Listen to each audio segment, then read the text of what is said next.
indeksnya, oh ini Kementerian Lingkungan Hidup. Jadi kalau ya, misalkan ini tentang indeks kualitas air, nilai indeksnya seperti ini. Kalau ya sekarang kondisinya di tahun 2021 nilainya 50 sekian. Dia dalam kategori sedang. Kalau kita proyeksikan hingga tahun 2021 masih juga di kategori sedang, tapi ada peningkatan nilai indeks. Nah, ini yang kemudian orang akan lihat. Ini ada di rencana pembangunan jangka menengah dari pemerintah daerah. Ini menunjukkan apa eh, kinerja dari pemerintah kaitannya dengan pengelolaan lingkungan. Apakah pembangunan dilakukan itu memperhatikan lingkungan atau tidak? Nah, di sini bisa dinilai. Jadi masyarakat secara umum bisa menilai.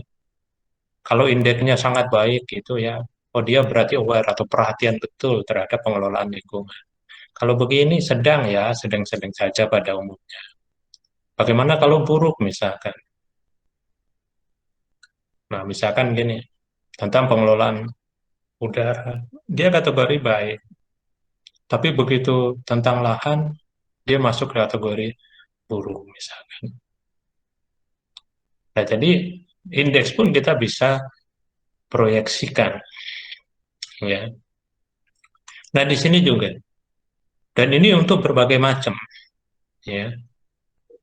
Nah, pada kesempatan ini, pada kuliah ini, saya akan memberikan tiga ya, walaupun masih banyak. Nanti silakan aja searching di Google. Tahun ini saya menjadi bagian dari tim riset yang bekerja sama antara Lembaga Penelitian Unsri dengan Bank Indonesia. Ya, itu untuk apa namanya? Nih,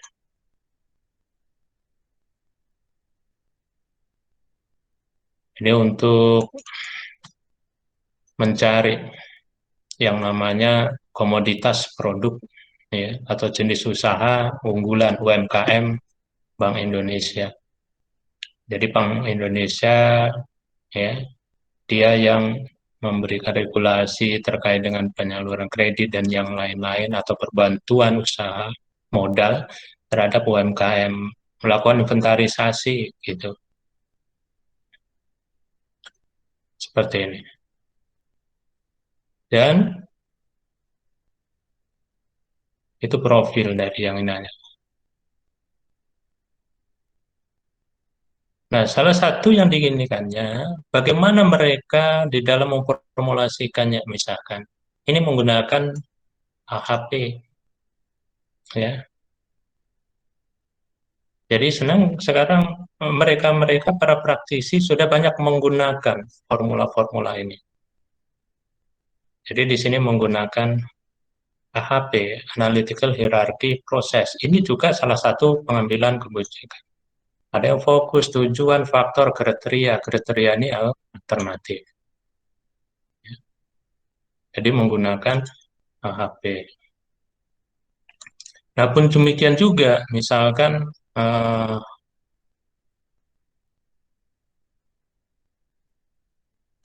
seperti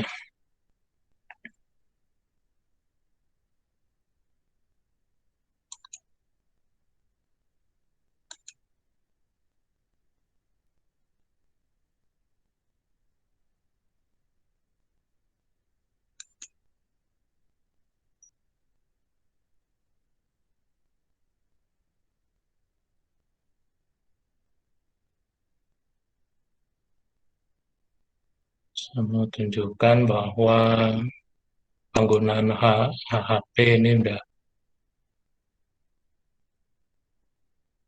sangat banyak sekarang.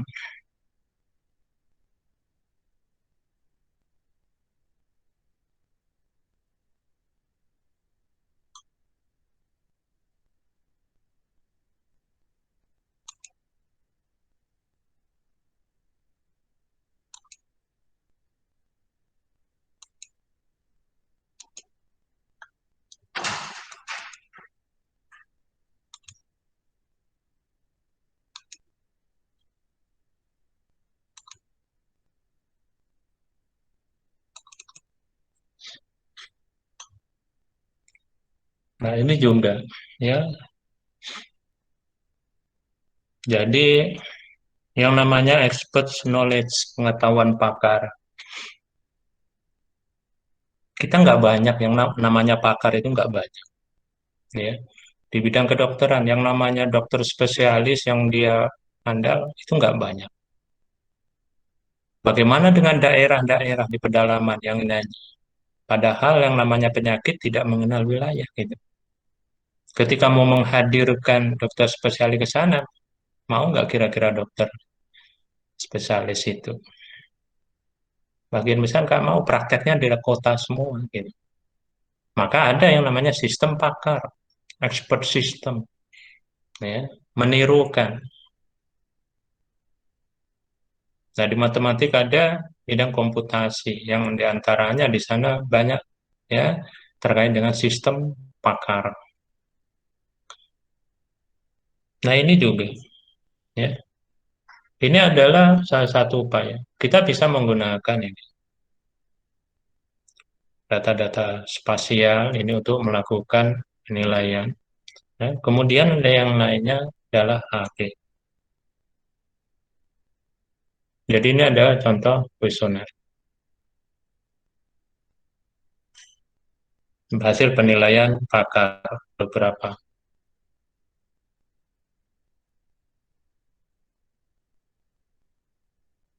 Yang dikatakan sebagai matrix airways comparison ini bagian dari metode AHP.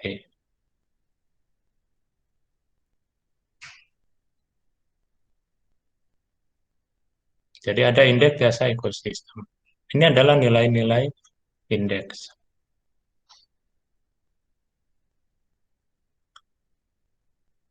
Nah, kemudian bentuk pertanyaan-pertanyaan ya yang seperti ini.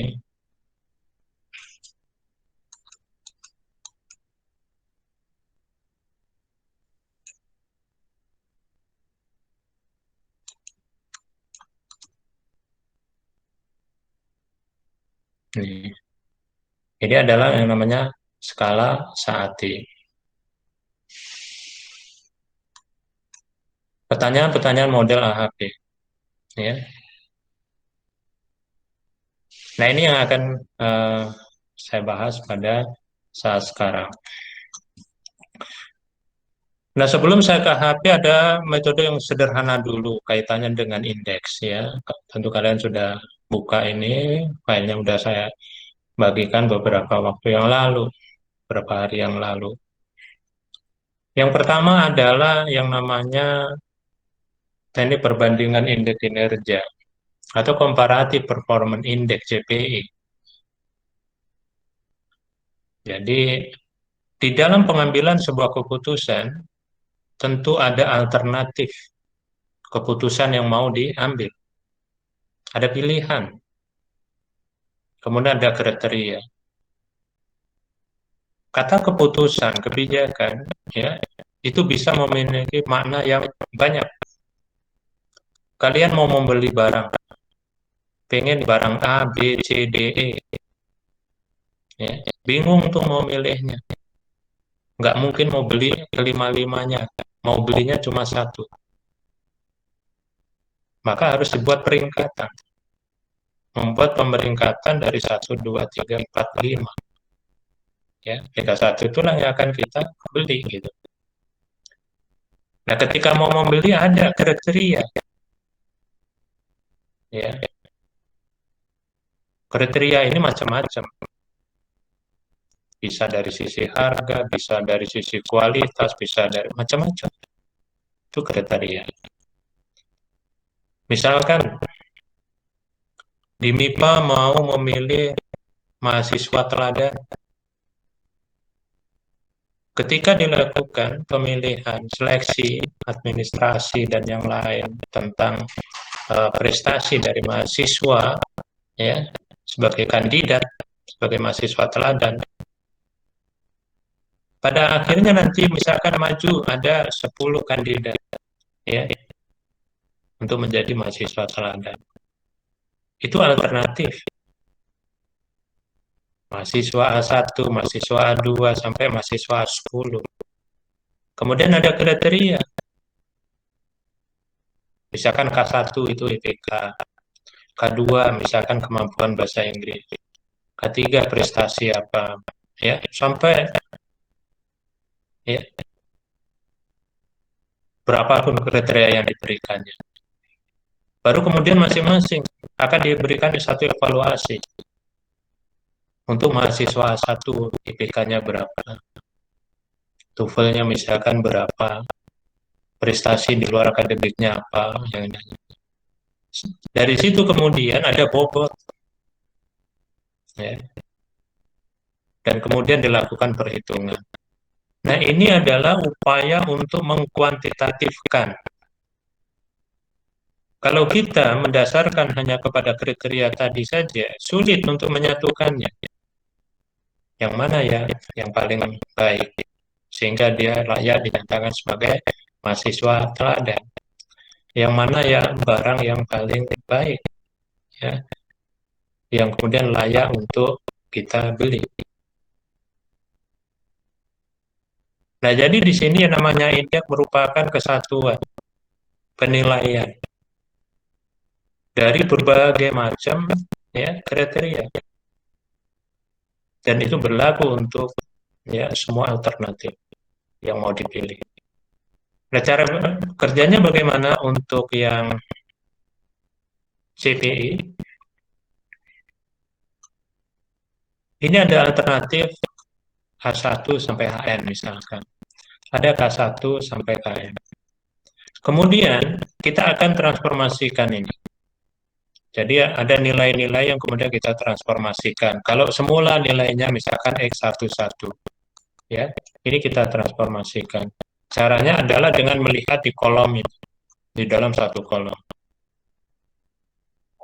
Kita akan mencari nilai di dalam satu kolom ini yang paling kecil atau ya, yang paling minimum. Apabila tren di dalam kriteria ini positif, maka bagi semua elemen atau entry di dalam sel ini dengan nilai yang minimum tadi. Tapi kalau trennya negatif, K1 ini misalkan trennya negatif, maka nilai minimum tadi yang dibagi oleh setiap entry di dalam sel ini. Lantas apa yang dikatakan sebagai tren positif dan tren yang negatif?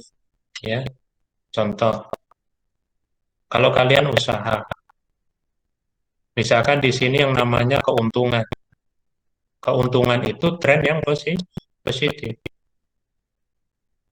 Artinya apa?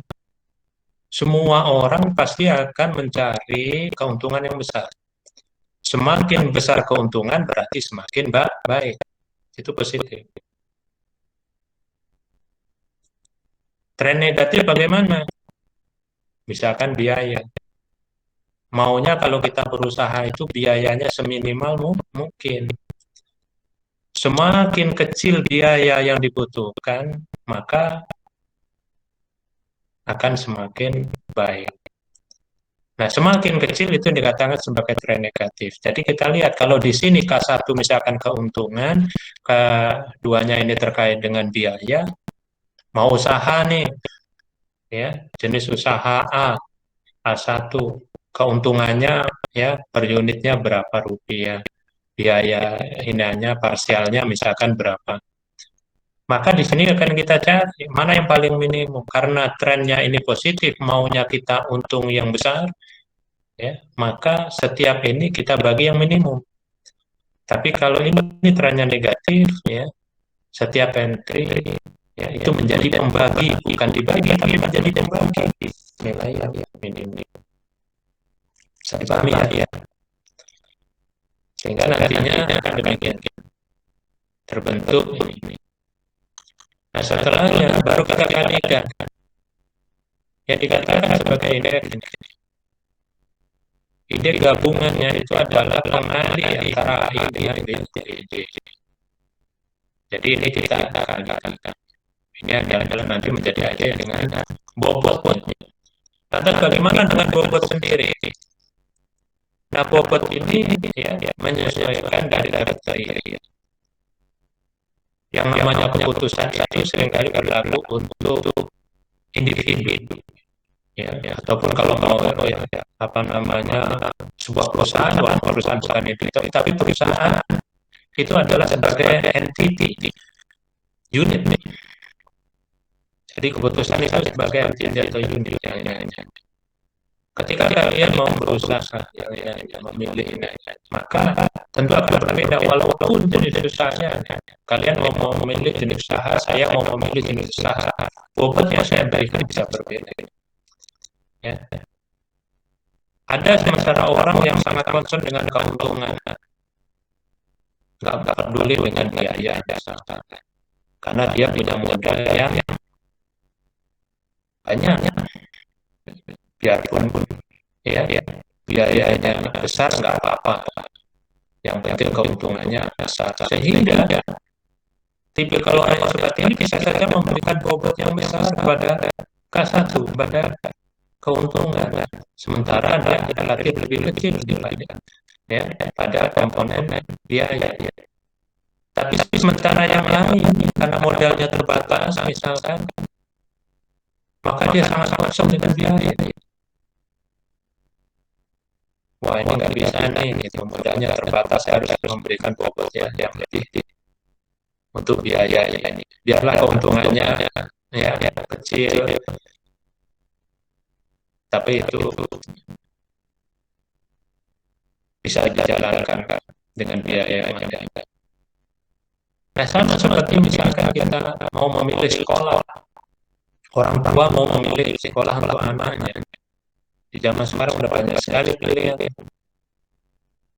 Ada sekolah-sekolah favorit, ada yang kualitasnya bagus, ya, biayanya mahal.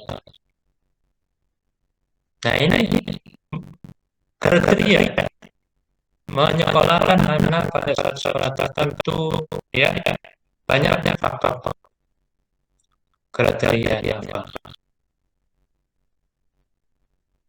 Seperti saya, karena ketika saya tinggal di Bogor, ya, mau menyekolahkan anak-anak, waktu itu masih mau nyari sekolah dasar SD, nggak tahu informasi tentang SD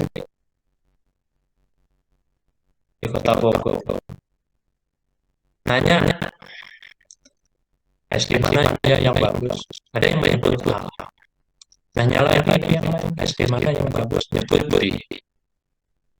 Ada lagi apa yang nyebut C. Kok beda-beda? Ya. Padahal saya mau mencari sebuah keyakinan. Anak saya itu mau saya sekolahkan di SD yang mana? Begitu saya bertanya, jawabannya macam-macam. Ada yang A, ada yang B, ada yang C. Tentu ini akan menyulitkan.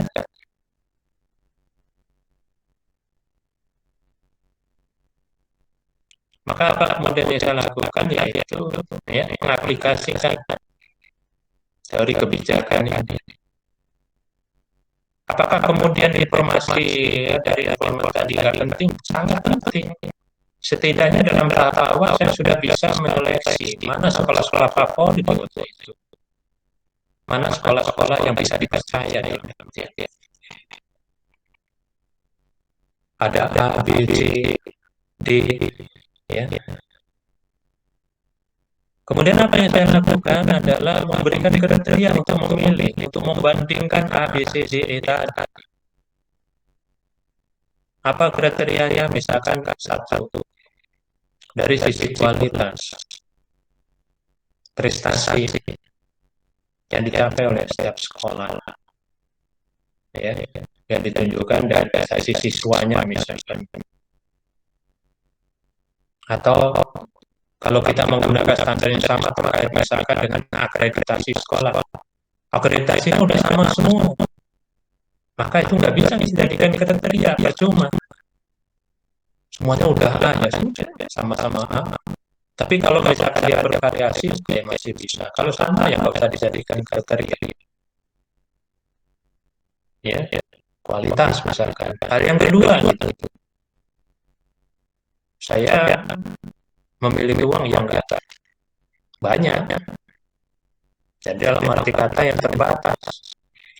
Maka saya harus concern juga terkait dengan biaya.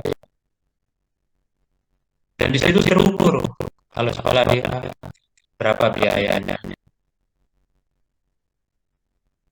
SPP-nya berapa, uang masuknya berapa, yang lain-lainnya bagaimana. Ada lagi yang lain, misalkan karena ini anak kecil yang harus diantar yang ini hanya maka jarak ke sekolah dengan tempat kita tinggal itu seberapa jauh. Karena itu juga menjadi bahan pertimbangan. Bogor terkenal macetnya yang ini hanya. Walaupun sekolahnya bagus yang ini hanya kalau nanti terlambat terus ya gimana? Bisa kena sanksi dari sekolah, bisa dikeluarkan yang ini hanya. Kalau mengawali lebih yang ini hanya ya kalau misalkan berangkatnya harus sebelum subuh misalkan supaya nggak kena macet ya kira-kira itu ya baik apa tidak. Maka jarak menjadi penentu. Jangan nanti waktunya habis saja untuk di jalan. Pergi pagi pulang petang gitu. Kasihan anaknya. Yang lain lagi misalkan ya lingkungan. Lingkungan sekolahnya seperti apa? Apakah dia dekat jalan raya? Ya, apa tidak? Ketika misalkan anak itu di jam istirahat, kemudian bagaimana dia aksesnya? Apakah kemudian ya dimungkinkan nggak kemudian anak itu keluar dari area, maka tentu akan sangat berbahaya. Bisa saja orang-orang yang ya memiliki niatan tidak baik memanfaatkan situasi. Nah, itu antara lain kriteria-kriteria. Kemudian dengan melakukan perhitungan setelah kita ini kan, oh untuk sekolah A, ya kita berikan bobot untuk kualitas. Biayanya terukur sekian rupiah, jaraknya terukur sekian meter atau sekian kilometer. Ya. Nah, baru kemudian kita berikan bobot, kemudian kita hitung. Maka ada pemeringkatan dari ABCDE tadi. Nah, berangkat dari situ, karena kita memberikan penilaiannya itu seobjektif mungkin berdasarkan kondisi yang ada, maka setelah terbentuk pemeringkatan, ya udah, tinggal eksekusi saja. Tidak ada keraguan lagi kemudian di dalam memutuskan, oh saya mau pilih sekolah ini. Selesai. Nggak ada yang bilang, wah padahal sih pengennya saya ini. Wah kalau begitu berarti kita tidak objektif. Kita masih dipengaruhi oleh pemikiran subjektif. Nah, pengambilan kebijakan ini adalah untuk mengobjektifkannya. Salah satu cara membuat sesuatu menjadi objektif yaitu dengan mengkuantifikasikannya. Kalau sebenarnya kayaknya rasanya dan itu pandangan atau pemikiran yang masih subjektif. Begitu kita sudah kalkulasi, sudah kuantitatifkan dan mendapatkannya, maka itulah yang terbaik. Oke, ini hanya contoh saja, ya. Misalkan pemilihan industri. Kemudian di sini ada tiga, ada industri sawit, ada industri pengolahan teh, ada coklat bubuk. Ya, ini untuk pengusaha besar. Dan kalaupun kita mau menjadi pemain baru di situ, maka kita bisa memanfaatkan informasi ini. Siapa para pelaku bisnis, pelaku usaha, ya, di dalam bisnis sawit misalkan. Kita bisa tanya. Nah, itu yang dikatakan pemanfaatan pakar, ya. Teh juga seperti itu. Kalau kita tanya nilai IRR, internal rate of return, terkait dengan pengembalian,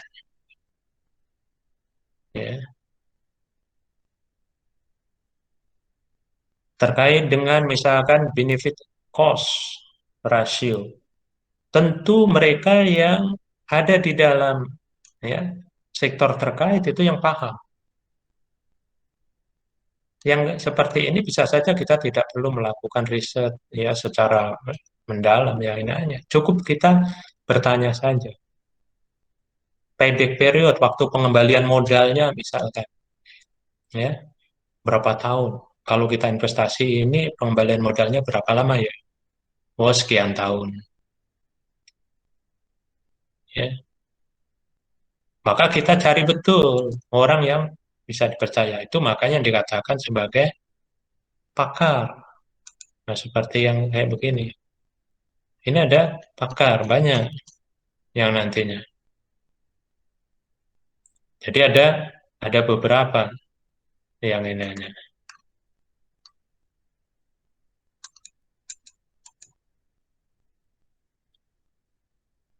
Nah, ini yang kita ini kan.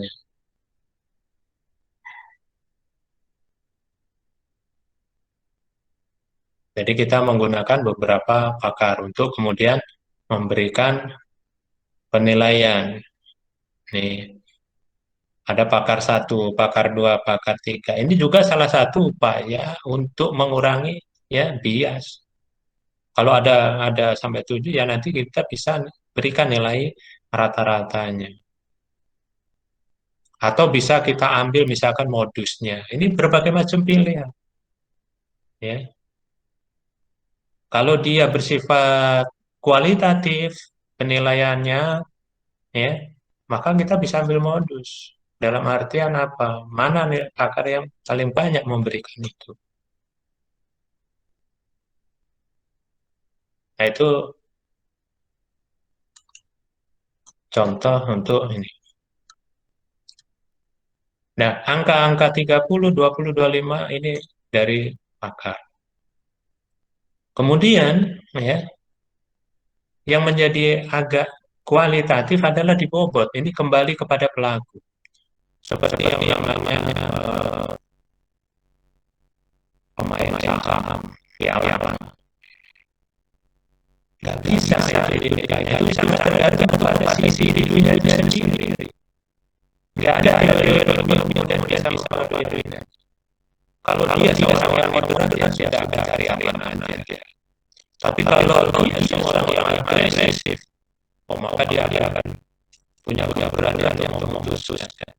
Ya, membeli saham tertentu yang orang-orang mungkin tidak berani untuk ini, tapi dia berani.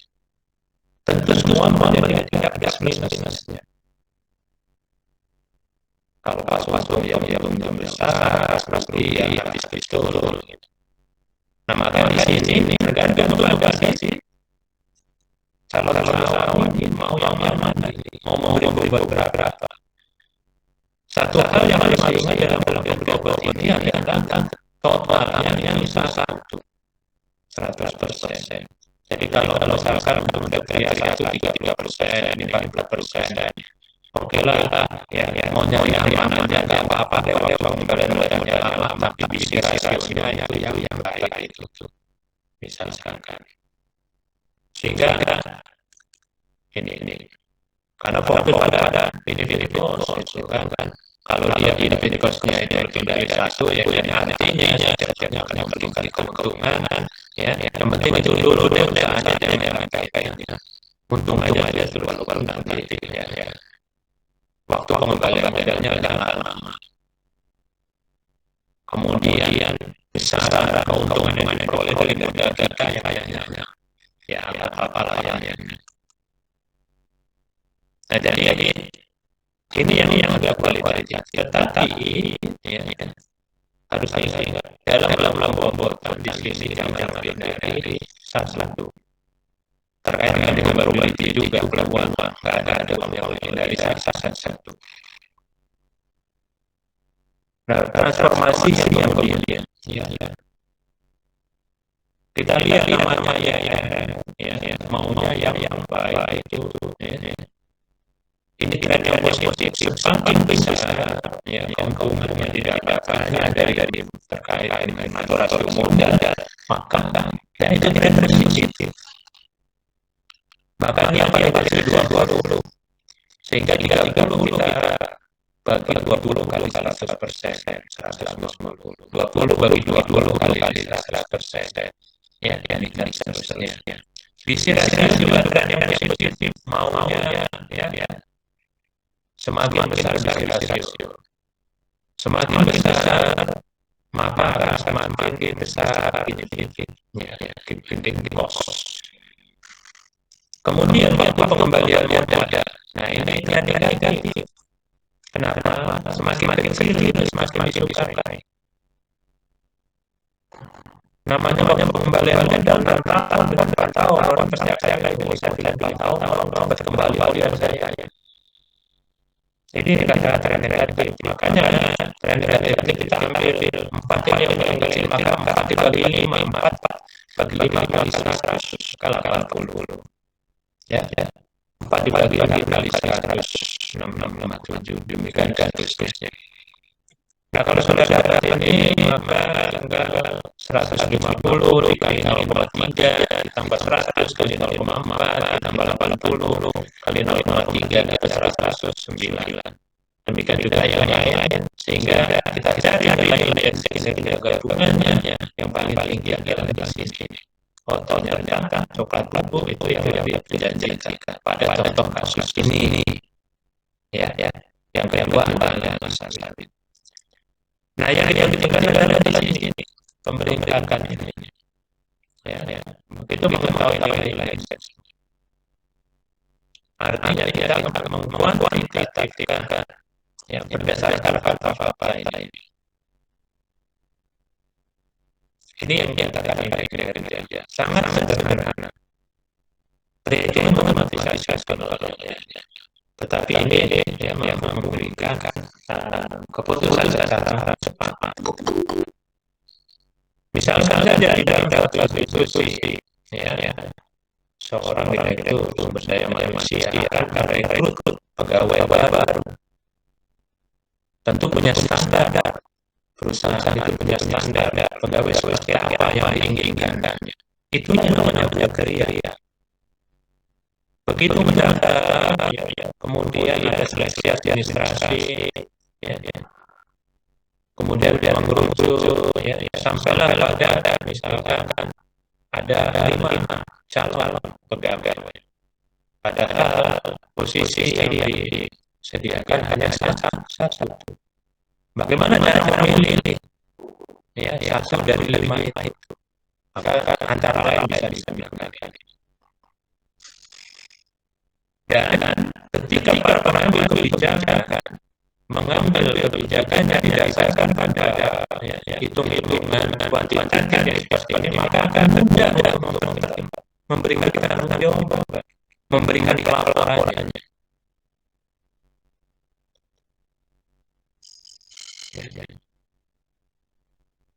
Kalau seperti tadi misalkan ada di SDM dia akan ditanya, maka untuk memberikan pelaporan kepada yang mudah. Kalau ada pertanyaannya, kenapa sih X yang ini? Mudah menjawabnya. Tidak ada kenapa-napa. Tapi kalau kita tidak punya dasar, hanya setumpuk berkas sulit sekali. Apalagi argumentasinya, saya sih lebih serta sama itu.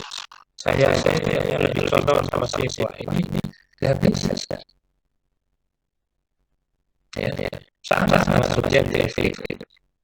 Maka menjadi perdebatan. Nah, itu sebabnya di dalam pengambilan keputusan yang kita bahas di dalam teori sistem, yaitu pengambilan keputusan yang rasional, yang bisa diperbandingkan, yang bisa dipertanggungjawabkan dengan baik. Kata rasio, ketika mengatakan posisi ini yang baik, kenapa perlu dipilih? Itu yang paling baik. Dia lebih baik dibandingkan si Y, si Z. Itu pengambilan keputusan yang rasional. Oke, itu yang pertama. Pertanyaannya.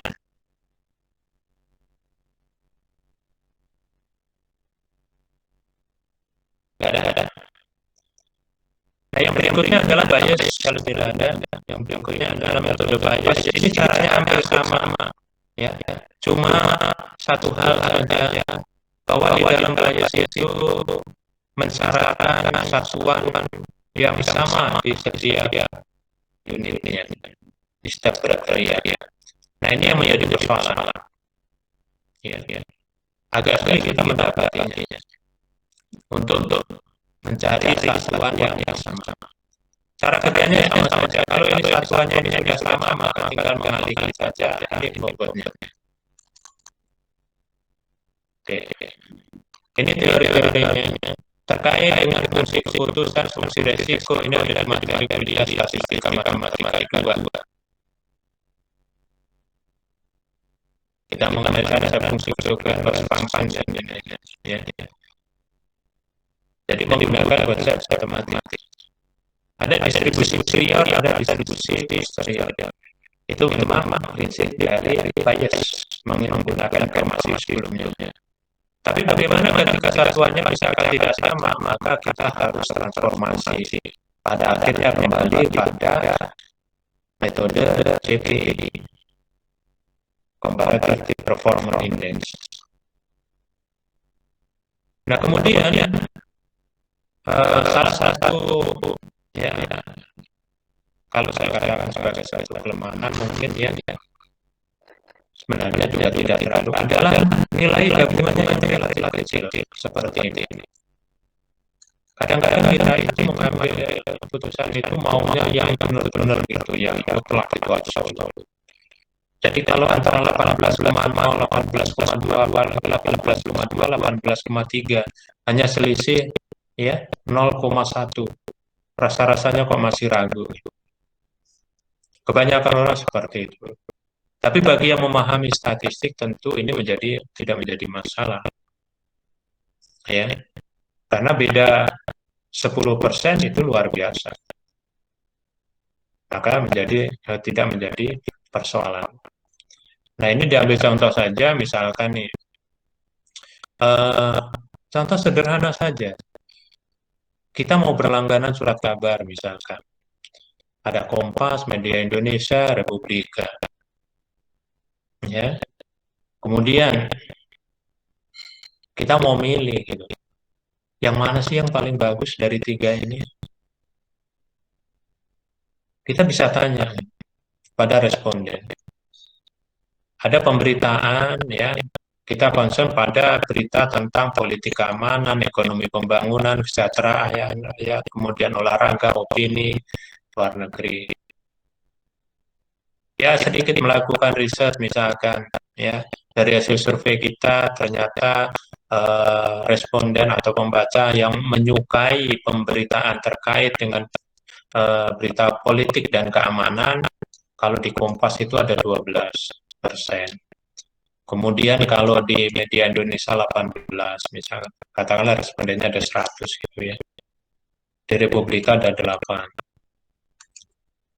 Ya, sehingga kita punya data yang seperti ini. Nah, bobot ini kembali lagi kepada kita. Kesukaan kita itu yang mana? Kalau melihat pada bobot ini berarti ya si pembaca ini dia sangat senang dengan berita politik keamanan, kemudian ekonomi pembangunan, kemudian kesejahteraan rakyat. Ya. Sementara untuk yang katakanlah keempat olahraga ya, ini untuk selingan saja. Menambah wawasan saja, jangan nggak tahu sama sekali misalnya. Sehingga bobotnya paling kecil. Ya. Tetapi K1 sampai K6 bobotnya tetap 100%. Nah ini terkait dengan bobot. Di sini satuannya udah sama semua. Bahkan ini tidak bersatuan karena kita ya dengan mencacah saja menggunakan responden sejumlah misalkan 100 kita tanya.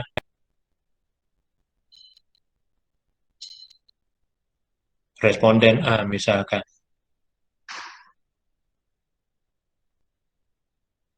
Anda baca Kompas sukanya di berita yang mana? Oh saya suka ini, yang paling suka itu misalkan disebutkan ini. Jadi dari pencatatan di situ saja. Nah ternyata setelah dihitung pemeringkatannya seperti ini. Nah ini contoh saja. Nah seperti tadi saya katakan kalau ya di bias itu hanya kecil sekali selisih antara nilai gabungan indeks ini ya dan kemudian mensyaratkan dia yang sama, maka kita bisa gunakan satu metode yang lain itu yang dikatakan perbandingan eksponen. ya. Dengan menggunakan perbandingan eksponen, maka kita akan bisa mendapatkan selisih nilai gabungan yang relatif besar. Nah, skalanya berbeda, ya. Ini perhitungannya berbeda. Walaupun dia, kalau tadi itu adalah nilai entry atau sel ini kita kali bobot, tetapi bobot ini kita pangkatkan menjadi pemangkatnya. Itu yang menyebabkan nilainya kemudian di sini menjadi besar. Ya, jadi ini dipangkatkan. Dan balik lagi, bobotnya ini bukan ya dalam persentase, tapi dalam skala 1 sampai 9. Jadi di sini diberikannya ya untuk pembobotan ini nilainya adalah 1 sampai 9. Dengan nilai yang sama seperti ini misalkan. Ini diberi bobot 8. Kalau 9 berarti udah sangat tinggi ya. Maka dapat nilai demikian. Nah, kalau seperti ini nilainya kan luar biasa. Nggak akan ada keraguan lagi kita. Ya. Nah, itu eksponen. Nah, itu 3 metode, masih banyak ya metode-metode yang lain. Ya. Yang bisa digunakan sebagai dasar dalam proses pengambilan putusan. Oke, ada pertanyaan untuk yang 3 ini. Tapi di dalam kuliah pemodelan ini saya hanya akan berikan 4 metode saja, yaitu CPI, kemudian bias, kemudian eksponen, dan satu lagi adalah HHP. Ada pertanyaan?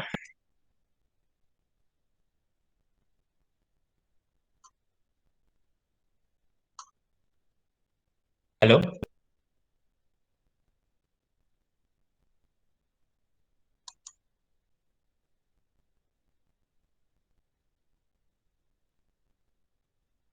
Gimana? Ada? Halo? Belum, Pak. Belum. Oke. Kalau belum ada, saya akan lanjut ya. Untuk yang AKP.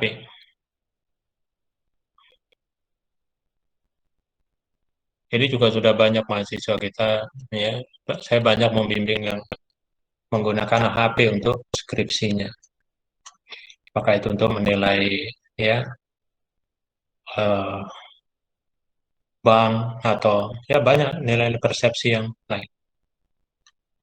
Nah, bagaimana cara kerjanya? Proses ini relatif lebih detail dibandingkan ketiga metode sebelumnya. Ya. Lebih detailnya di mana yang dikatakan sebagai ada perbandingan berpasangan atau tadi yang dikatakan pair risk comparison. Jadi detail dalam melakukan pembandingan. Kalau tadi hanya berdasarkan kriteria dan kriteria diindikan bobot. Ada sesuatu yang masih kualitatif yaitu pada bobot. Seperti tadi saya ungkapkan. Ada persoalan. Jadi di dalam pengkuantitatifan tadi masih ada terselip nilai yang sesungguhnya condong atau cenderung bersifat kualitatif itu di bobot. Nah, tetapi di AHP justru bobot ini yang akan dihasilkannya, yang akan dihitungnya. Sehingga kalau mau lebih baik lagi bisa saja kita mengkombinasikannya. Misalkan CPU dikombinasikannya misalkan dengan AHP. Bisa. Supaya pembobotannya benar-benar objektif. Tetapi dari bobot AHP saja sudah bisa digunakan sebagai basis dalam ya pengambilan keputusan. Caranya sama saja. Ketika kita mau mengambil suatu keputusan, maka ada alternatif keputusan yang mau dipilih. Yang kedua, ada kriteria. Itu udah standar. Jadi alternatif apa yang mau dipilih dan kriteria memilihnya apa. Nah, di dalam perhitungan dengan metode AHP itu menggunakan formula yang dikenalkan oleh Saati. Karena metode ini juga diformulasikan oleh Saati. Sebenarnya dari sisi keilmuan ini relatif baru. Dan sekarang semakin masif, semakin banyak dipergunakan metode AHP ini. Kalau dulu-dulu kebanyakan orang menggunakan misalkan metode SWOT. SWOT itu sangat kualitatif, sangat subjektif, ya. Maka lambat laun kemudian orang ya beralih ke AHP. Sebagai contoh ya tadi dari Kementerian Lingkungan Hidup dia menggunakan AHP, Bank Indonesia ya dia menggunakan AHP.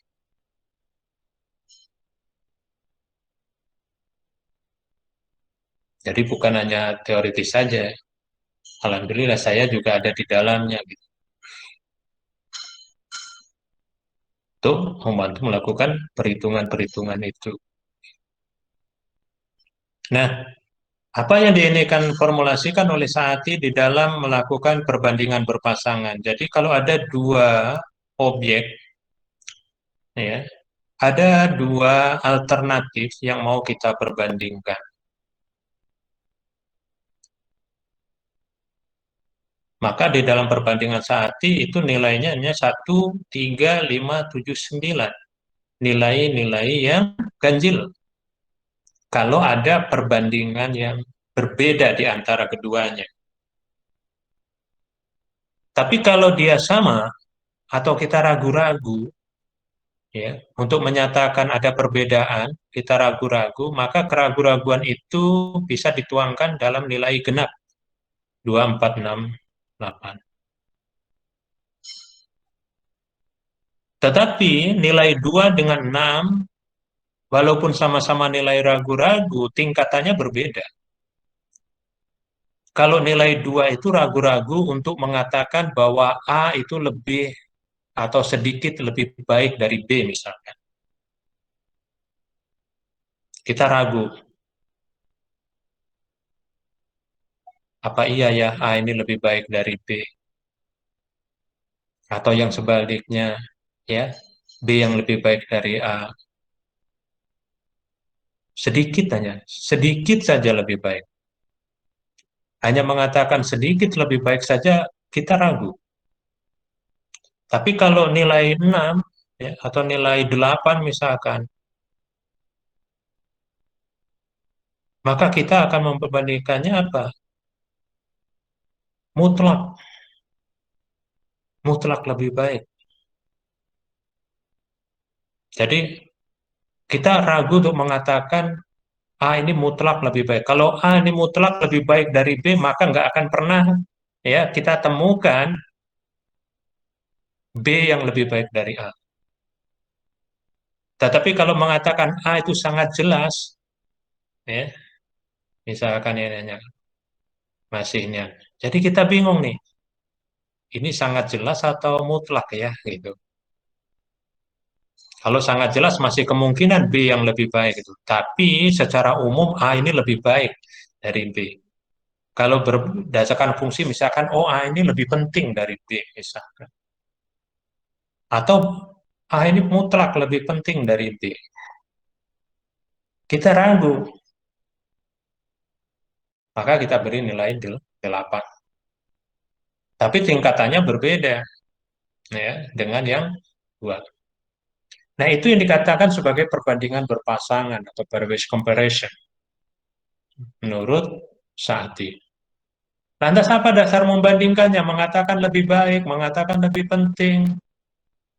Itu berdasarkan kriteria. Kalian mau beli handphone, ada merek A, ada merek B. Kalau kriterianya harga, enak, mudah kita di dalam melakukan perbandingan. Dengan spesifikasi teknis yang sama, ya, dengan spek yang sama, misalkan RAM-nya berapa, ya, ROM-nya berapa, Kemudian harga yang A misalkan 5.100.000, yang B 5.500.000. Maka kita jelas bisa mengatakan,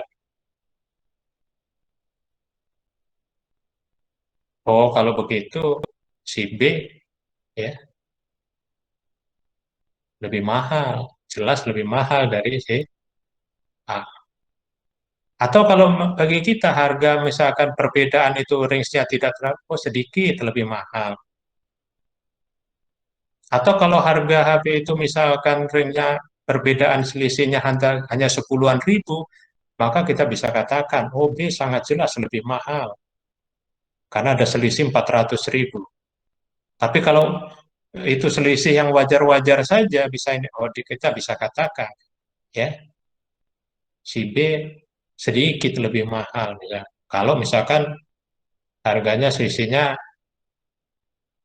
bisa jutaan. Jadi menyesuaikan juga pada kondisi untuk mengatakan sedikit jelas atau sangat jelas dan mutlak. Ya. Tapi kalau sudah berbicara misalkan kedua HP A dan B tadi, misalkan nih kaitannya dengan eh, tampilan, style,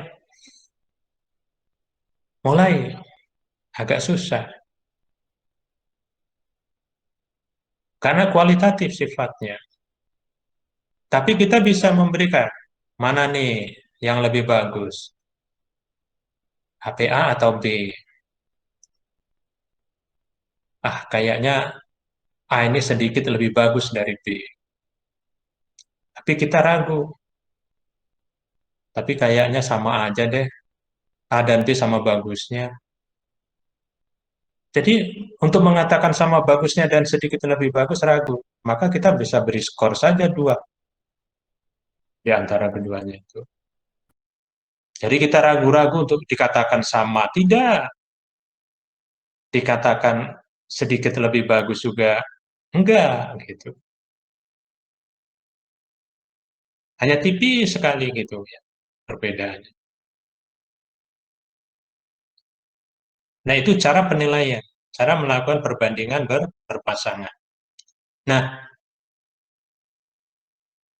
detailnya lagi di dalam HP ini, di dalam melakukan penilaian, ya, di sana ada penilaian konsistensi logis.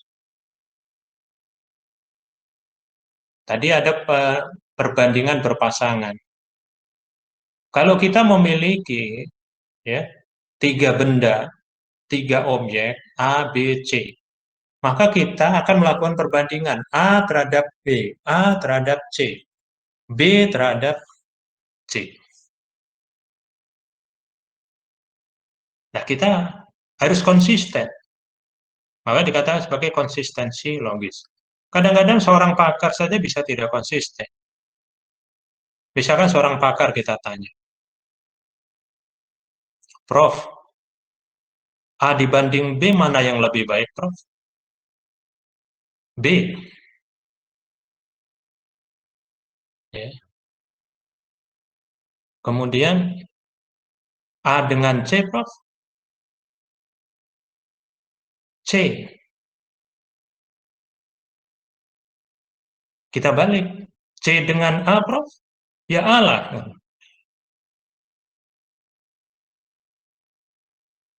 Padahal ketika ditanyakan A dengan C mana yang lebih baik, C. Kalau dibalik pertanyaan C dengan dibilangnya A. Ini tidak konsisten.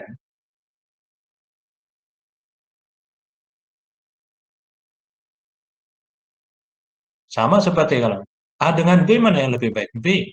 Kalau B dengan C, C. C dengan A, A. Ini tidak konsisten.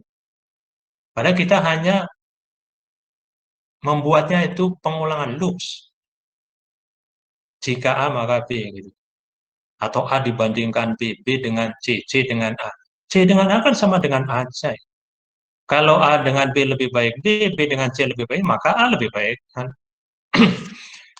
Dibanding C, ya lebih baik C. dari implikasi. Kalau dibalik, C dibanding A, ya tetap saja yang C. Nah, di AHP ada penilaian logis di sana. Ya. Apa alat ukurnya? Itu dikatakan sebagai CI atau konsistensi indeks, indeks kekonsistenan. Nilainya adalah dari lambda maksimum. Lambda ini adalah nilai agent value. Sebenarnya ini penilaiannya berangkat dari kita matematik. Pakai metode ya akar ciri. Nilai agent. Ini dari matriks. Tapi kadang-kadang itulah kita. Ya, Saati bukan orang matematik, tapi dia berkonsultasi dengan orang matematik dan yang nanya, kemudian didapatlah ini. Sehingga AHP yang sebenarnya basicnya adalah keilmuan matematik, tetapi banyak orang non matematik yang menggunakannya karena di dalam perhitungan matriknya tidak menggunakan sebagaimana biasanya orang matematik lakukan. Kalau kita menghitung nilai agent value kayak apa, gitu. Nah, jadi di luar matematik orang berupaya untuk mencari berbagai metode pendekatan yang hasilnya tidak berbeda. Nah, ini yang harus kalian kenali, fenomena seperti ini. Belum lagi yang memang metode kita yang juga kemudian diaplikasikan, dibangun itu sebuah sistem dan orang bisa menggunakannya saja sebagai program interaktif. Software SPSS, ya. Software statistik yang lain yang inanya itu semuanya formula-formula statistik yang kemudian sudah diadopsi sedemikian rupa sehingga orang hanya tinggal checklist saja karena sudah dibuat di sana program interaktif, nggak perlu belajar matrik lagi. Analisis multivariat, nggak perlu repot-repot lagi belajar tentang matrik, ya. Tinggal checklist saja dapat nilainya. Sedikit memahami tentang filosofinya, dan kemudian memahami juga bagaimana cara menginterpretasikannya, maka cukup.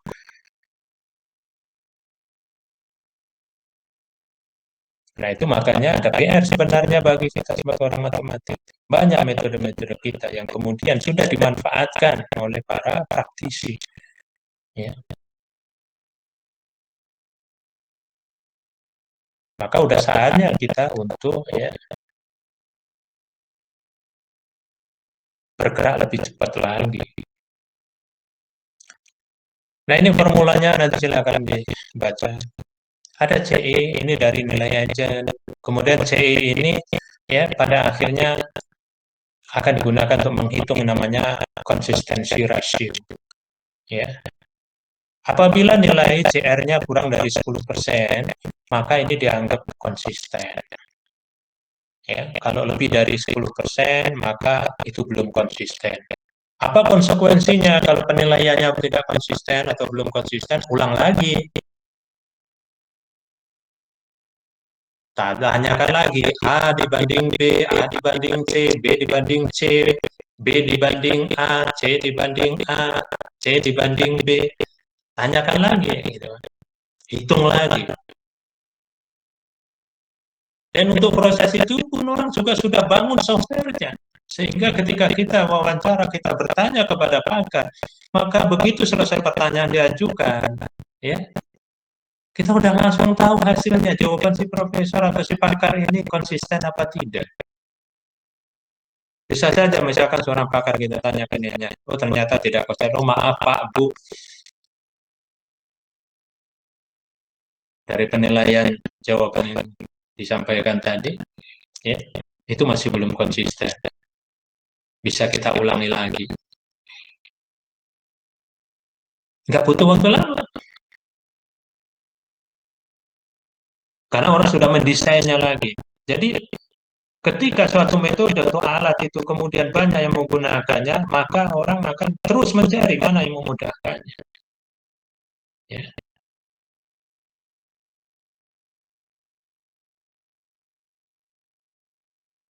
Dan itu sebenarnya juga tidak hanya sedikit memahami misalkan bahasa Visual Basic aja udah bisa ini. Atau kalau nggak bahkan kita pakai Excel saja pun juga bisa.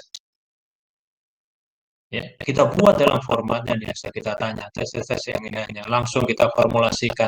Begitu selesai menjawab, kita juga udah tahu jawabannya. Nah, jadi cara kerjanya itu sudah komprehensif, tidak parsial. Tanya dulu, nanti pulang baru ngitung yang ini lagi. Ya, waduh ini nggak konsisten, balik lagi. Habis waktu kita. Kita itu mau ketemu pakar, mau bertanya, ya, mau ketemu narasumber, itu susahnya minta ampun. Dikasih waktunya hanya pendek. Nah, maka waktu yang pendek itu bagaimana seoptimal mungkin. Kalau kita hanya dikasih waktu untuk interview, misalkan 10 menit, ya 10 menit itu harus tuntas. Nggak bisa kalau misalkan kita tanya nih yang selesai.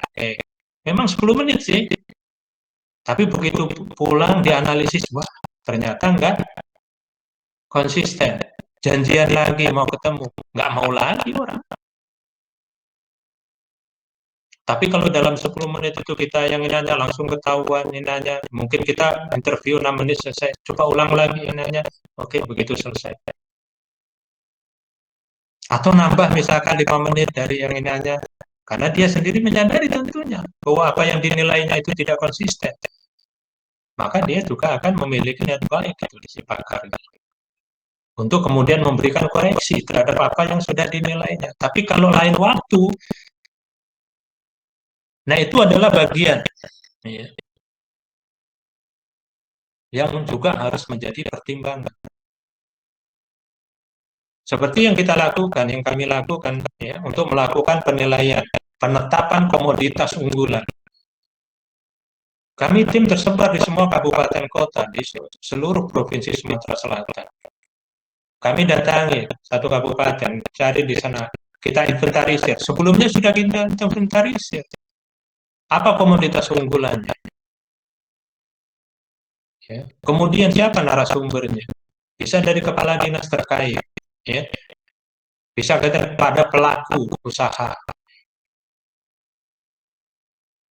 bisa dari pengamat yang ada di tempatnya. Dan mereka itu sudah kita koordinasikan.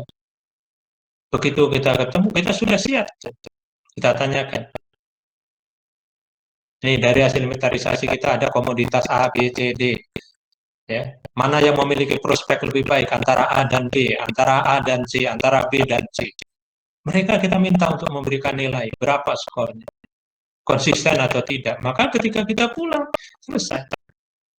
Kita keliling kabupaten kota yang ada di Sumsel ini, udah makan waktu berapa lama. Kalau harus ngulang-ngulang lagi, repot.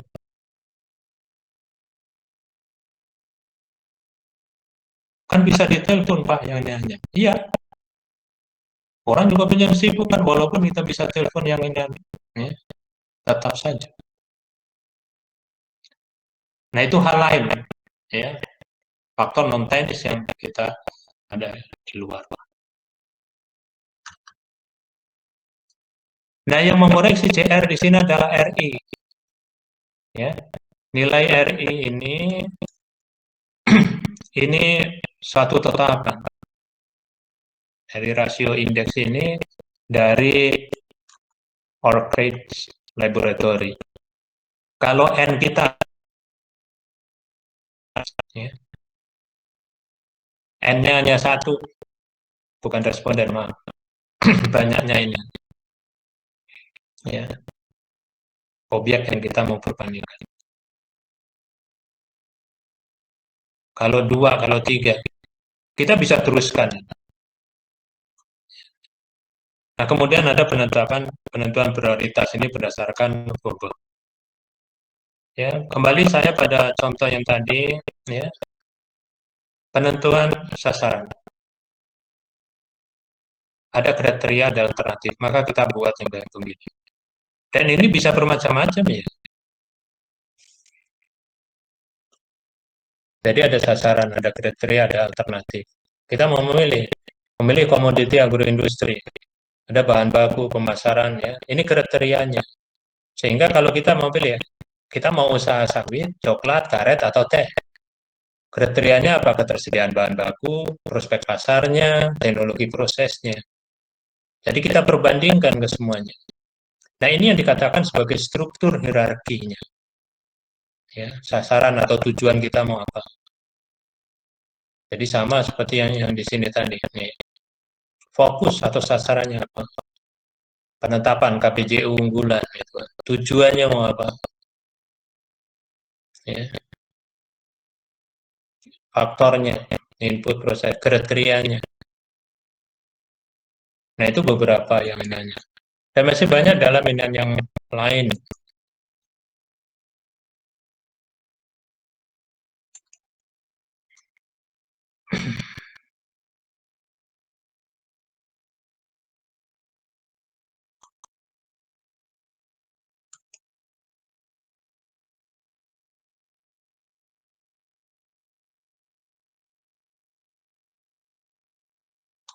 Oke, saya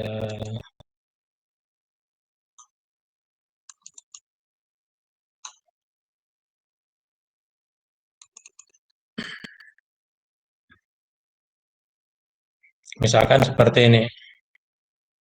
Desain sistem pengendalian banjir untuk Kota Palembang. Ya. Jadi kalau kita buat ini tahapan sistemnya, kayak sistemnya mulai dari analisis kebutuhan, formulasi masalah, identifikasi sistem, pemodelan, verifikasi, validasi, sampai di rekomendasi. Nah, di dalam memformulasikan rekomendasi kebijakan, maka kita perlu ya ini misal ini AHP. Kita fokusnya mau apa? Strategi penanganan banjir. Faktornya apa saja yang ada? Ya. Kemudian lagi, aktornya siapa saja? Bisa pemerintah, masyarakat, swasta. Tujuannya apa? Mengurangi luasan, meminimumkan kerugian. Kriterianya apa? Dari sisi biaya, konflik sosial. Alternatifnya apa saja? Ada pembangunan struktur, ya. Ada pembangunan non struktur terkait dengan pengelolaan das, perakiraan banjir, relokasi dan ini butuh biaya semua, ya. Yang kalau ini dilakukan oleh pemerintah Kota Palembang nggak mungkin dalam 1 tahun anggaran, maka harus ada prioritas. Ini saya buat dari banjir tahun 2010 waktu itu. Apa yang kemudian dilakukan? Apakah membuat ya tanggul penahan banjir, ya, atau melakukan pengelolaan das, perbaikan dan sebagainya hulunya? Nah, semua ada misalkan biaya. Bisa kita tambahkan lagi misalkan terkait dengan waktu. Ya, waktu pengendalian ya ini. Nah, kita perbandingkan. Nah, ini contoh AHP yang lain. Ya, jadi banyak sekali kita bisa terapkan.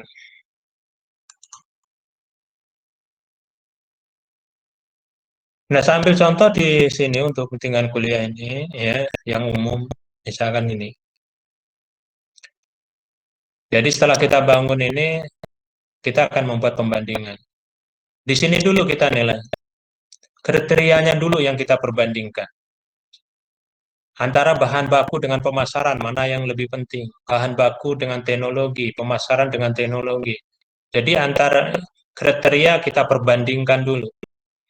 Setelah itu kita perbandingkan berbagai alternatif berdasarkan kriteria. Antara sawit dengan coklat dari sisi bahan baku mana yang lebih baik? Sawit dengan karet, sawit dengan teh, coklat dengan teh, karet dengan teh. Itu dikatakan perbandingan berpasangan. Dari sisi bahan baku, dari sisi pemasaran mana yang lebih baik? Sawit dengan coklat, sawit dengan demikian seterusnya. Nah, mungkin dari sisi teknologi proses karena beda teknologinya. Maka ini yang tidak bisa kita perbandingkan.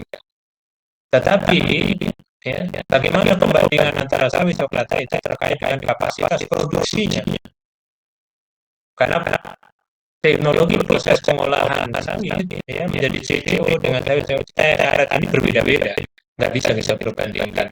Nggak boleh kita membandingkan ya, sesuatu yang memang itu tidak layak untuk diperbandingkan.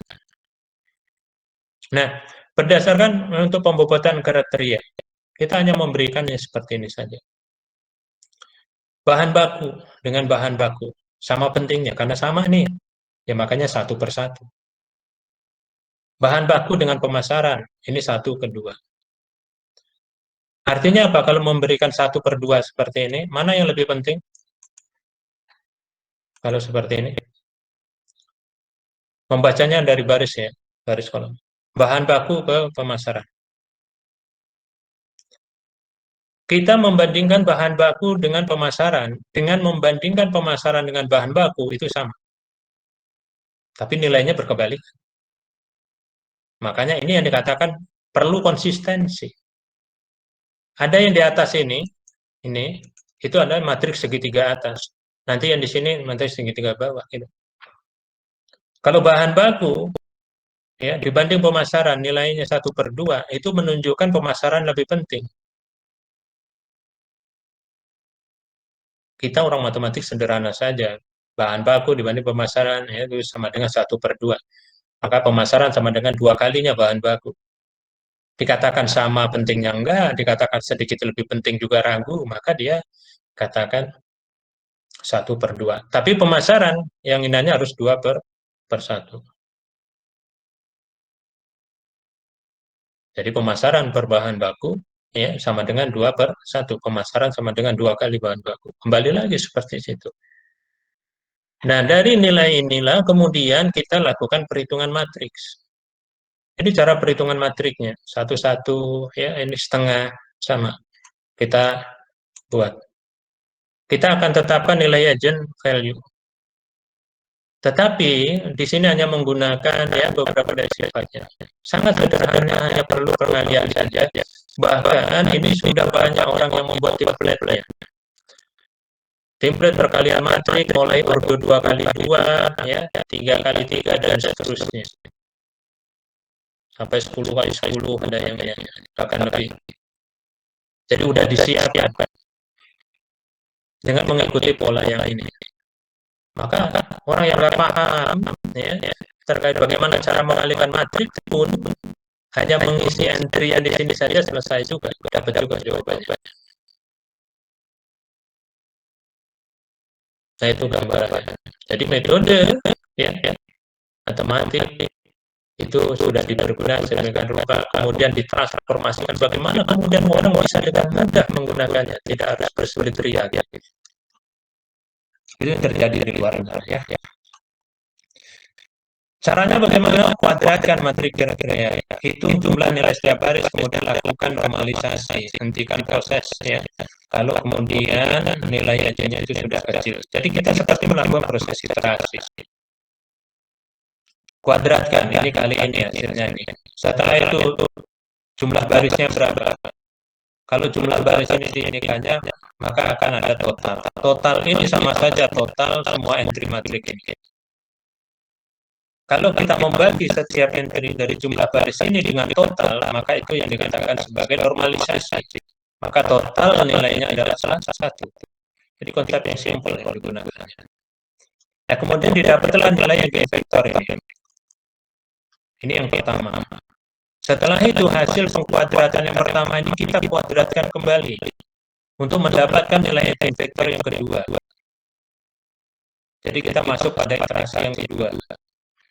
Masuk pada iterasi yang kedua, kita dapat lagi. Ini nilai vektor yang pertama, ini nilai vektor yang kedua, kita lihat selisihnya. Nah, ini yang kita tetapkan. Apabila selisihnya itu sudah semakin kecil, berarti nilai vektornya itu sudah hampir sama. Dengan kata lain, ini ada titik konvergensinya. Misalkan kita tetapkan 4 angka yang desimal namanya, maka diperoleh nilai vektor yang terakhir itulah yang kemudian ya jadikan sebagai bobot. Dengan ketetapan misalkan ini tidak berbeda lagi, ini sudah 0 semua misalkan. Ya. Kalau ini kita kuadratkan lagi, jadi matrik ini kita kuadratkan lagi,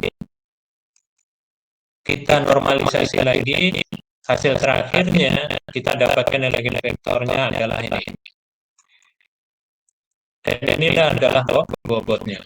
Nah, bagaimana kita membaca bobot ini? Ini sama, ini bentuk objektif ya dalam pemberian bobot. Artinya apa?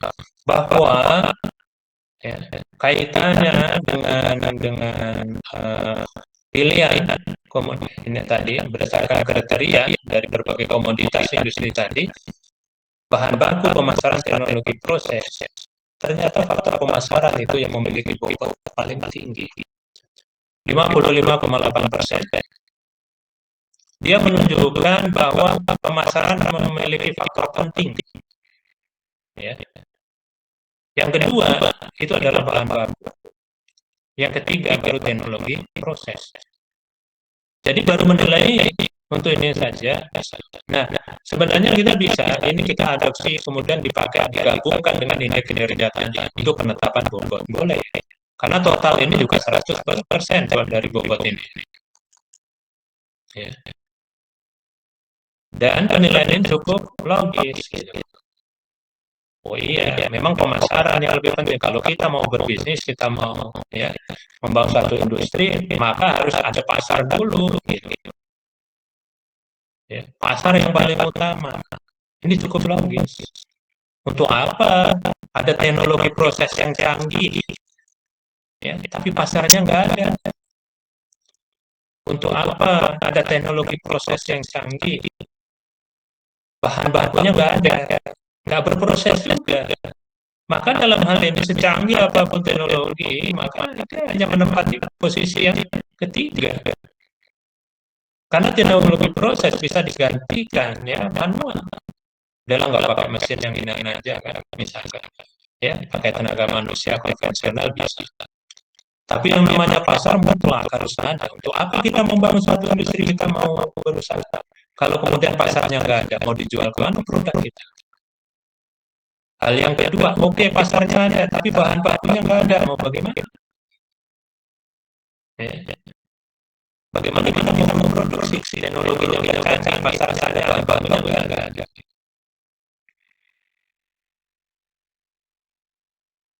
Jadi kalau ketiganya ada apakah ya, pemasaran itu yang memiliki prioritas utama. Oke, ini belum selesai. Jadi ketika kita mendapatkan bobot ini masih belum selesai. Perlu dilakukan penilaian konsistensi logisnya. Logis enggak penilaian tadi?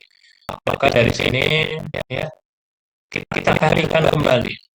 Ini materi penilaian awal yang di sini adalah nilai bobot, kita kalikan. Ini hasilnya. Setelah itu ya kita kembalikan lagi. Dari yang ini kita bagi dari ya, tidak didapatkan nilai. Ini bagaimana coba cara orang mentransformasikan dari nilainya kemudian mendapatkan namanya nilai engine-nya. Simple gitu loh. Sehingga didapatkannya ya ini nilai-nilai engine. Ada 3 objek yang kita perbandingkan dengan satu. Ini nilai lambda maksimumnya. Kita rata-ratakan. Selanjutnya lambda maksimum min banyaknya objek tadi. Dapat 0,009. Untuk n sama dengan 3. Kita lihat ya. Jadi dengan n sama dengan 3 yaitu 3 kriteria tadi, kita lihat di RI nilainya. Maka kita kembali lagi ke sini tadi. Ini n sama dengan 3. Maka dia 0,58 nilai RI-nya. Baru kemudian kita tetapkan. Jadi di sini 0,58. 0, ini. Jadi nilai ini sudah kurang dari 10%. Hanya 1,58%. Artinya apa? Penilaiannya sudah konsisten. Jadi setiap kita menilai apakah itu kriteria, apakah itu pembobotan alternatif, ya penilaian alternatif, selalu dikoreksi sampai mendapatkan nilai CR. Apa yang harus dilakukan kalau penilaiannya belum konsisten? Ulang lagi, ulang lagi, ulang lagi. Karena itu sia-sia saja gitu. Bobot yang kita hasilkan itu akan ya bias lalu dalam melakukan penilaian nggak konsisten. Maka penting sekali konsistensi ini. Nah, demikian seterusnya, ya, ini dilakukan untuk pembuatan alternatif berdasarkan kriteria bahan baku. Kita akan tanya nih, kalau sawit dengan coklat ketersediaan bahan bakunya mana yang lebih baik gitu. Jawabnya di sini misalkan 1/4, artinya apa? Gitu kan.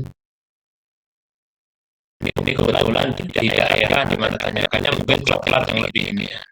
Karena coklat itu ya 4 kali lebih banyak ya dari sawit. Demikian seterusnya untuk Indonesia Timur apa yang nanya bisa jadi ya jadi nanya satu contoh ini aja ya caranya sama lakukan coklat dengan sawit kalau di sini 1/4 ini 4/1 kalau di sini 1/4 di sini 1/4 sudah tentu nggak akan konsisten.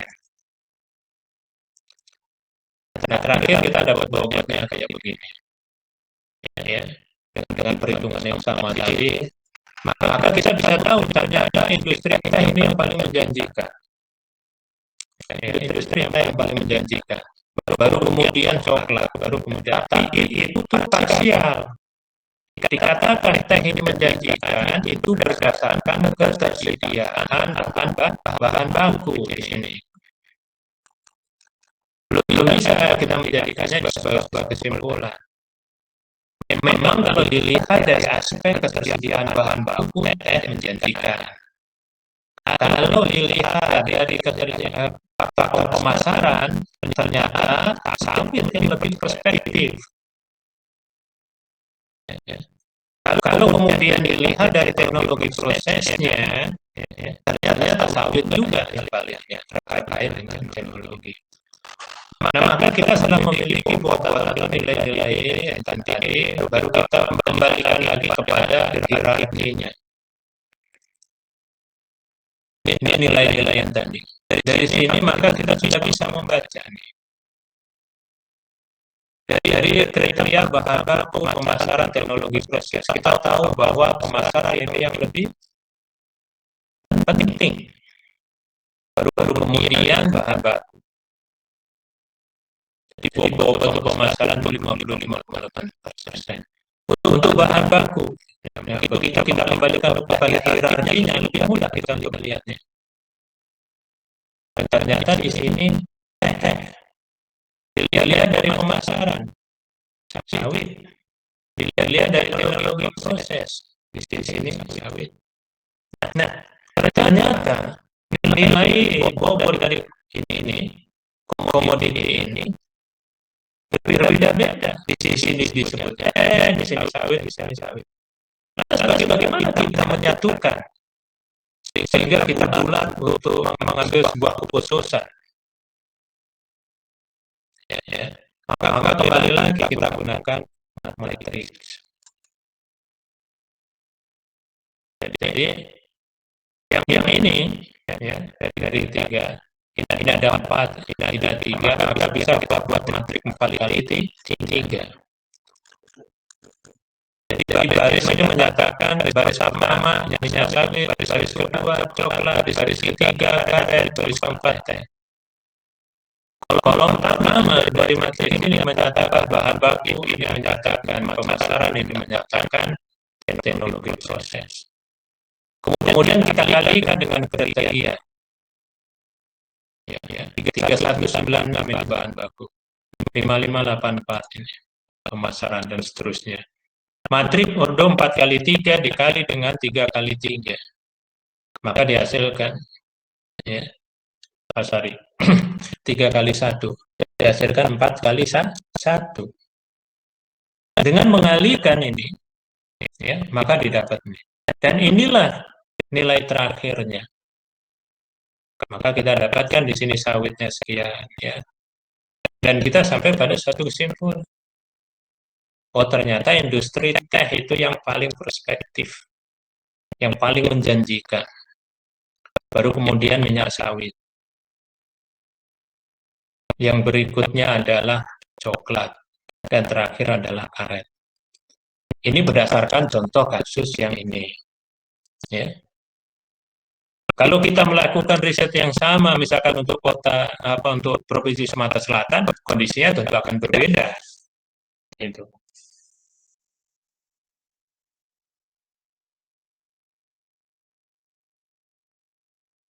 Oke, ada pertanyaan?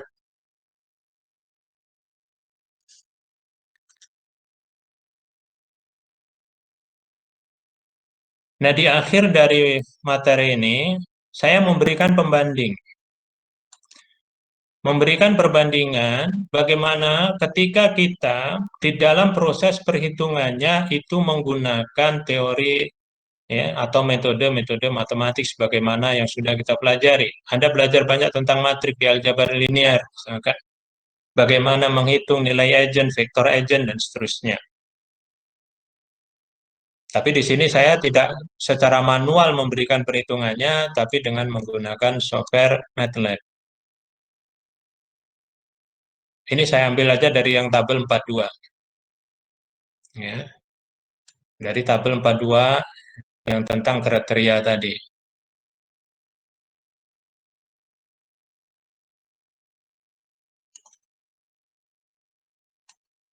Ya. Jadi nilainya adalah 11, ya, 21, 1/3. Nah, di tabel 2, ya, ini. Dengan mengambil, ya, pertama entry dulu. Tapi saya nggak akan berikan detailnya, saya hanya untuk sintaks yang utamanya saja. Ya, tentu kalian sudah belajar tentang MATLAB, ya. Nah, kemudian dengan menggunakan formula, misalkan untuk W, ini adalah nilai eigen dari matrik A untuk memperoleh nanti eigen vektor. Nah, diperoleh di sini ini, ya. Kemudian lambda, ya, eigen value-nya yang bersesuaian. Ini. Artinya apa? Kita mendapatkan nilai eigen value terbesarnya itu adalah 3,0183 di sini. Jadi ini adalah output dari MATLAB dengan sintaks yang diberikannya ini. Oke.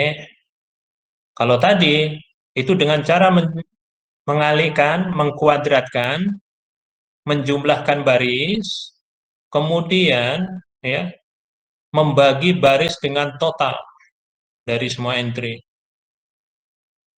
Itu yang dikatakan normalisasi. Terus dilakukan yang ini sampai dia konvergen.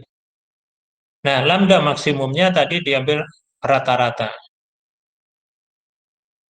Kita dapat ini. Nah, eigenvektor yang bersesuaian dengan lambda maksimum ini W. Selanjutnya, kita lakukan normalisasi terhadap W.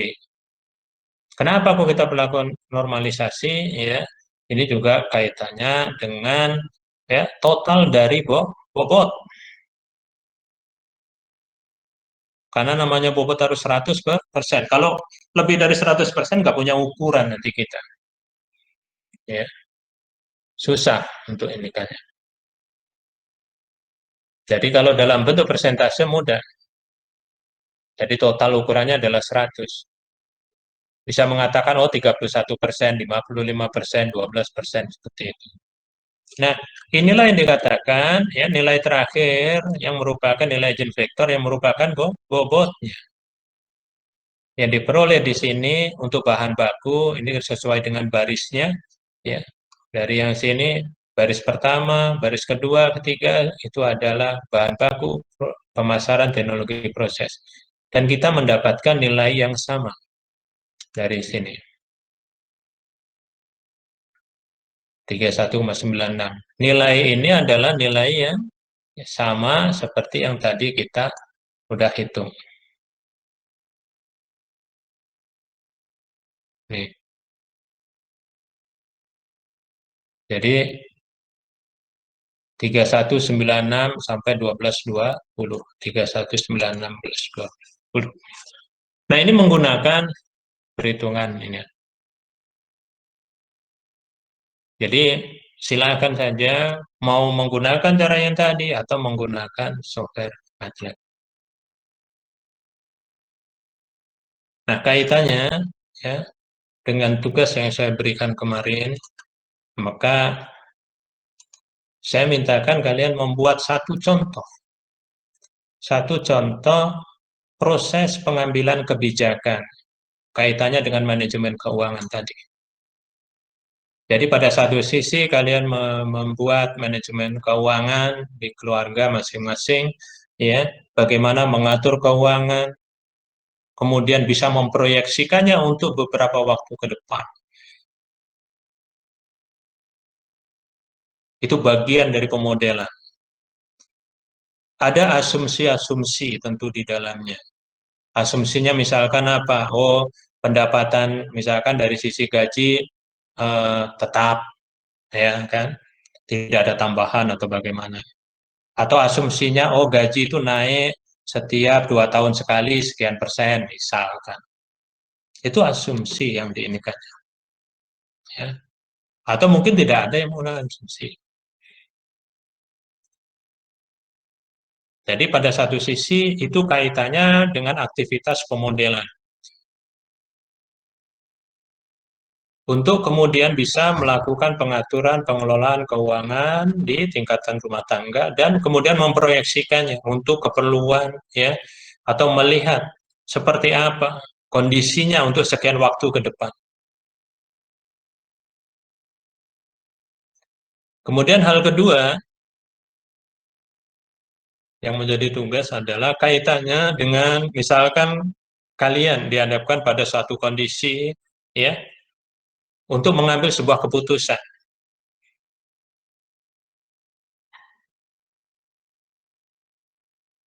Maka terapkan metode HP dalam proses pengambilan keputusan itu.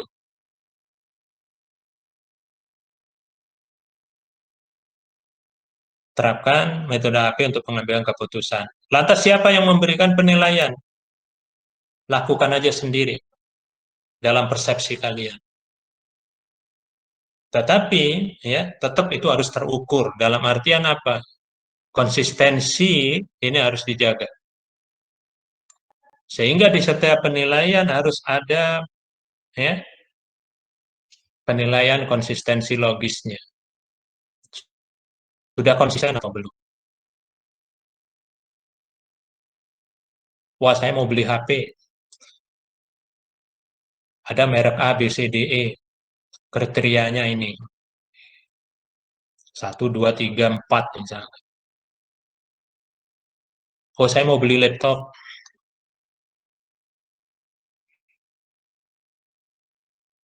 Oh, saya mau S2 nanti. Oh, saya mau bekerja.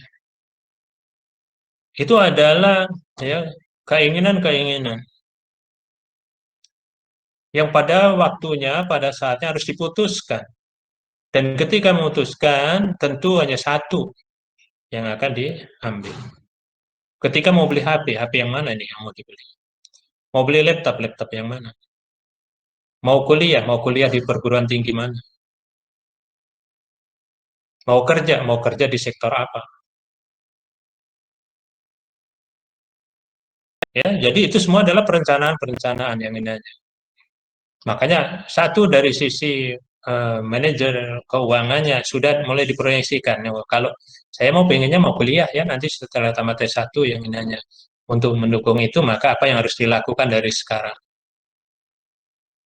Berapa besar saya harus nabung? Berapa besar saya harus begini begini begini ya. Terus kemudian pada saatnya nanti saya kuliahnya di mana ya? Oh, saya mau perguruan tinggi A B C D E. Nanti ada kriteria lagi. Oh, kalau di perguruan tinggi A itu begini, kalau perguruan tinggi B ini begini, C begini. Ada kriteria, misalkan biaya, biaya kuliah, biaya hidup, macam-macam yang inanya. Ya silakan saja masing-masing dengan inanya sesuai ya dengan apa yang dibutuhkan gitu. Jadi saya ingin di sini sebagai proyek itu adalah ya diri kalian sendiri, nggak usah jauh-jauh, ya. Kondisi nyata saja dari kehidupan kalian. Yang sudah tentu di situ, ya sistemnya itu kalian pahami dengan baik. Kalau saya memberikan sebuah kasus untuk itu sebagai studi kasus atau sebagai satu proyek, bisa jadi kalian kurang memahami seperti apa sistem nyatanya. Nah, tapi ini dari sistem nyata dari kehidupan kalian, yang tentu nggak mungkin lah kalian nggak paham. Ya, oh saya nggak tahu sih kehidupan saya kayak apa yang dinanya. Gitu. Kondisi keluarga kalian, ya, apa yang kalian inginkan, seterusnya, kalian yang paling paham gitu. Jadi satu, lakukan pemodelan dinamis, tirukan, simulasikan untuk melakukan proyeksi beberapa waktu ke depan. Seperti apa dinamikanya. Yang kedua, berikan satu contoh saja kaitannya dengan rencana yang akan kalian lakukan.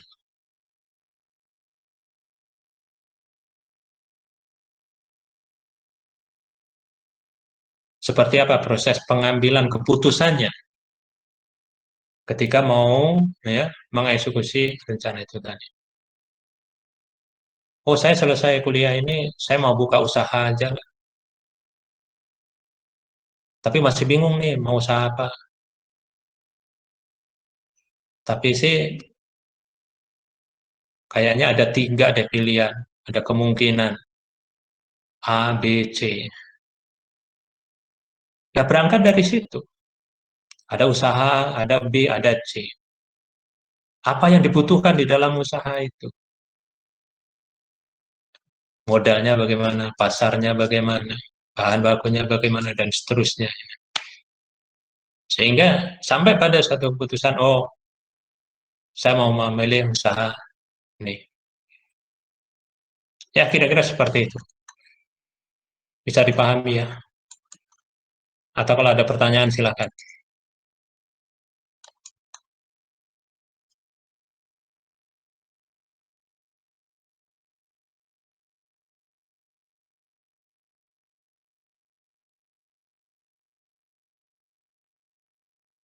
Ada? Hidupkan kemarin.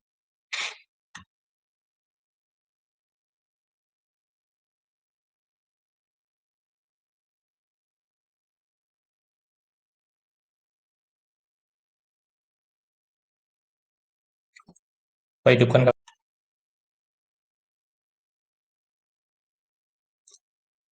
Jadi ada dua tugas. Yang kesemuanya itu harus selesai tanggal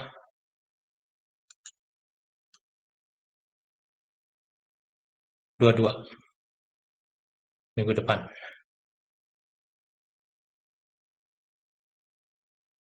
Kalau simulasi dinamisnya bisa selesai hari ini tadi, ya, maka tinggal satu. Tapi sepertinya hari ini banyak yang belum siap, maka masih saya berikan batasan waktu untuk mundur. Tapi agak bingung juga ketika belum siap, ditanyakan apa kendalanya, ternyata nggak ada yang berkendala gitu. Jadi problemnya memang kayaknya belum disentuh. Oke, ada pertanyaan?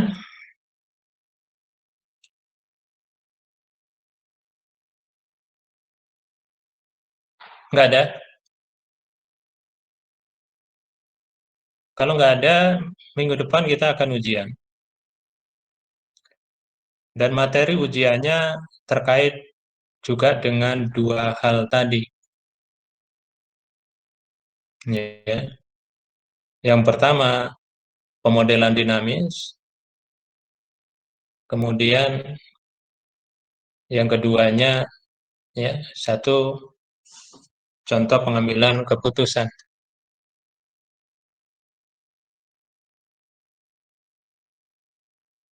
Jadi saya bocorkan soalnya.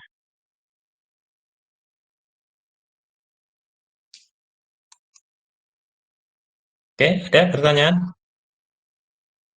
Nggak ada?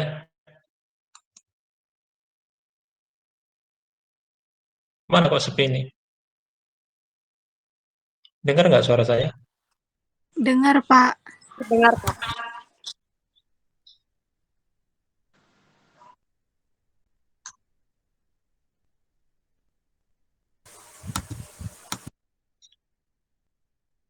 Ada pertanyaan? Kalau nggak ada, saya akhiri kuliahnya. Kalau ada yang mau didiskusikan terkait dengan tugas, ya, atau terkait dengan materi-materi sebelumnya yang masih kurang paham, silakan. Masih ada 5 menit menjelang asar. Kalau nggak ada, maka saya cukupkan. Gimana?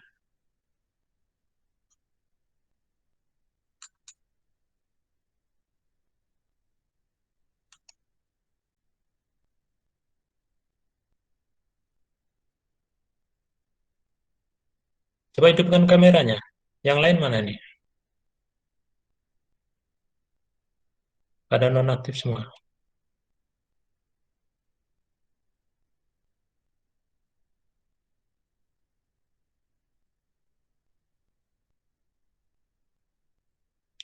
Atau papan namanya aja gitu. Orangnya pada kabur kemana begitu. Coba hidupkan kameranya.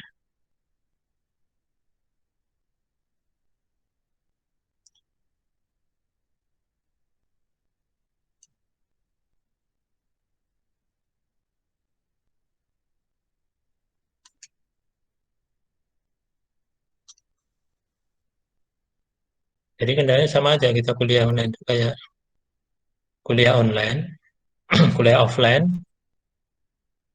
ada tas di bangku gitu kan. Tasnya si A, orangnya nggak ada di kelas gitu.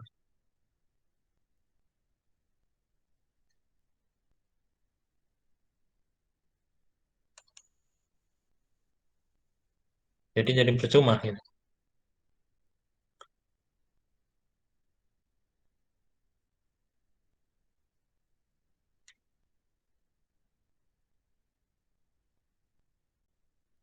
Nggak ada pertanyaan? Berarti udah paham semua ya.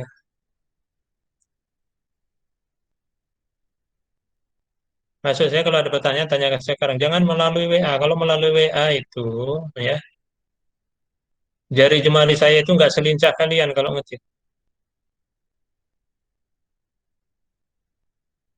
Belum lagi, nggak setiap saat saya memeriksa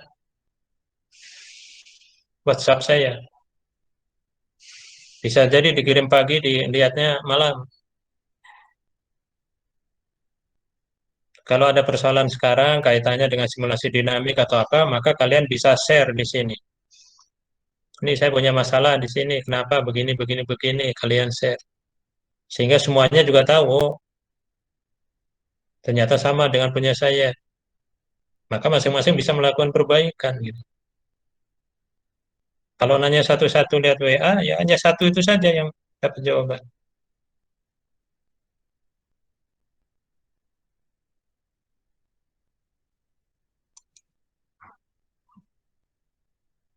Gimana? Nggak ada?